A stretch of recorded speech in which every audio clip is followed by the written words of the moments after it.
Pernah bingung nggak? Sebenarnya kalian waktu trading forex itu kalian trading sama siapa sih? Banyak orang yang belum tahu kalau trading forex itu adalah bagian dari perdagangan berjangka komoditi. Artinya kegiatan jual beli mata uang ini diatur secara resmi, ada lembaga pengawas, dan berjalan melalui sistem elektronik yang terhubung ke bursa. Nah, siapa aja sih yang berperan dalam transaksi forex? Di video kali ini kita akan bahas satu persatu supaya teman-teman paham. Jadi nggak sekedar pencet transaksi, tapi harus tahu ada pihak-pihak mana aja sih yang yang berperan di dalam transaksi kita. Yang pertama ada liquidity provider atau disingkat LP.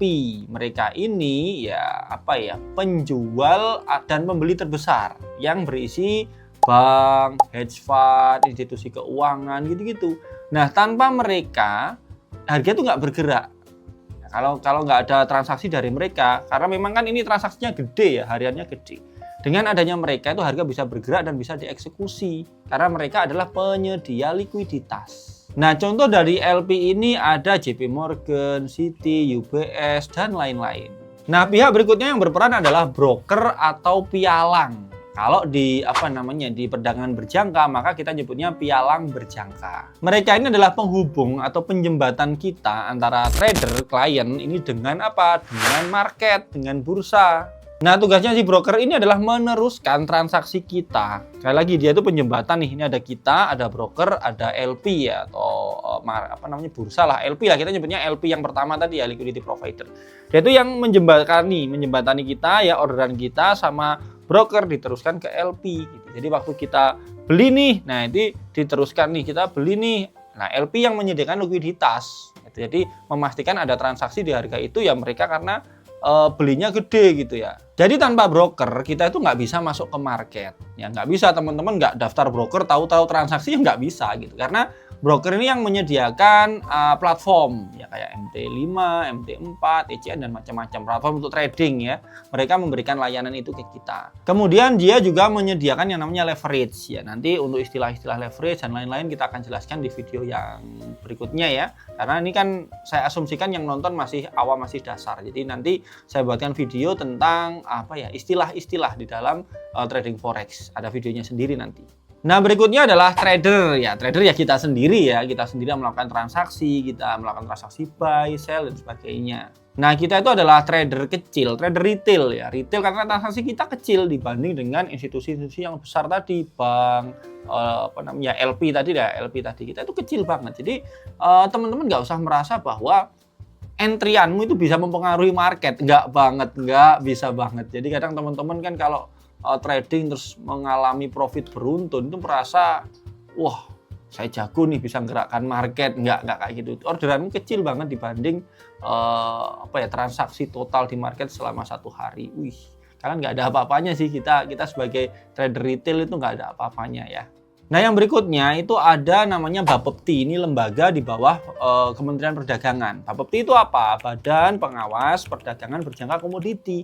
Nah, tugasnya dia ngapain? Dia itu mengatur, mengawasi, dan juga memberikan izin kepada pihak-pihak yang berkecimpung ya di dunia perdagangan berjangka komoditi. Jadi Bapepti ini memastikan supaya apa? Supaya perdagangan yang terjadi, transaksi yang terjadi itu bisa fair untuk semua pihak. Nah, berikutnya ada yang namanya bursa ya, bursa berjangka. Kalau di Indonesia itu ada ICDX sama JFX. Nah, ICDX itu Indonesian Commodity and Derivative Exchange. Kalau JFX itu Jakarta Future Exchange, itu contoh bursa yang ada di Indonesia. Nah, bursa ini tempat atau istilahnya pasar resminya ya. Pasar resminya tempat kita berdagang forex gitu ya. Kita nyebutnya apa ya enaknya ya? Forex itu aja ya kalau di Indonesia, soalnya perdagangan berjangka komoditi. Kita singkat forex gitu. Forex itu aja biar enak. Nah, bursa ini menyediakan platform perdagangan, mencatat harga, kemudian dia memastikan transparansi. Artinya semua transaksi yang kalian lakukan itu akan dieksekusinya di bursa, bukan di broker. Ya, meskipun ada sih beberapa broker yang istilahnya, jadi nanti ada B-book, ada e-book ya. Jadi ada e-book broker, ada B-book broker. Nah, B-book broker itu sistemnya adalah kalau kita transaksi, si broker ini bertindak sebagai counterparty. Jadi waktu kita buy, dia yang sell. Waktu kita sell, dia yang buy. Nah, tapi ada broker namanya e-book broker.